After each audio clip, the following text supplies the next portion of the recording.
پتہ ہے ہم میں سے جب کسی انسان کا دل ٹوٹتا ہے یا وہ توڑا جاتا ہے تو ہم خدا سے بھی شکوے شکایت شروع کر دیتے ہیں. یہ بھول جاتے ہیں کہ وہ تو اس دل کو جوڑنے والا ہے، وہ ٹوٹے دلوں کا مالک ہے. اور بے شک تم کتنی ہی تکلیف میں کیوں نہ ہو، جب تمہیں لگنے لگے کہ ہر راستہ اور ہر دروازہ بند ہو چکا ہے یا بند کر دیا گیا ہے، جب ٹوٹی ذات کے ساتھ سانس لینا بھی محال ہو جائے، اگر تمہارا دل کرچی کرچی ہو گیا ہے اور تمہاری روح پتا پتا بکھر گئی ہے، آخر میں وہ سب جوڑ دے گا، اور ایسے جوڑ دے گا جیسے کچھ ٹوٹا ہی نہیں. بس آپ نے ایک یہ کام کرنا ہے کہ اس کا در ہمیشہ کھٹکھٹاتے رہنا ہے، بھروسے اور امید کا دیا ہمیشہ جلائے رکھنا ہے.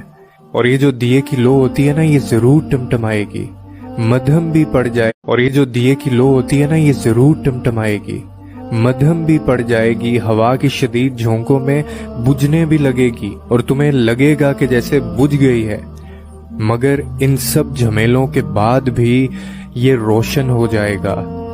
اسی طرح اگر تم اللہ کی ذات پہ بھروسہ رکھو گے تو وہ خدا ناممکن کو بھی ممکن کر دے گا، ٹوٹا دل جوڑ دے گا، بکھری روح سمیٹ لے گا. کیونکہ توڑنے اور جوڑنے والی ذات تو صرف اللہ ہی کی ہے، اور بے شک وہ یہ کر سکتا ہے.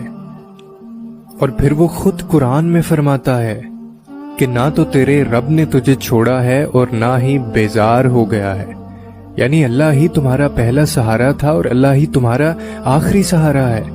تم کتنے ہی گناہگار کیوں نہ ہو، تم کتنے ہی نافرمان کیوں نہ ہو، جب جب تم اسے پکارو گے تب تب وہ تمہیں ناراض نہیں ہے، اور نہ ہی اس نے تمہیں تنہا چھوڑا ہے، اور نہ وہ تم سے ناخوش ہے، بلکہ وہ تو تمہارے انتظار میں ہے کہ کب تم اس کی طرف لوٹ آؤ اور وہ تمہیں معاف کر دے، تمہیں اپنی آغوش میں لے لے. تم پلٹ آنے میں دیر کر دیتے ہو، لیکن اللہ کبھی دیر نہیں کرتا، وہ تو بس تھام لیتا ہے، رحم فرما دیتا ہے. اس پر یقین رکھو، اسی سے مانگو. اگرچہ دینے میں کچھ دیر ہو رہی ہے، لیکن وہ وقت دور نہیں جب تمہارا رب تمہیں اتنا دے گا کہ تم راضی ہو جاؤ گے، تمہیں سکون دے دیا جائے گا، دل بدل دیا جائے گا.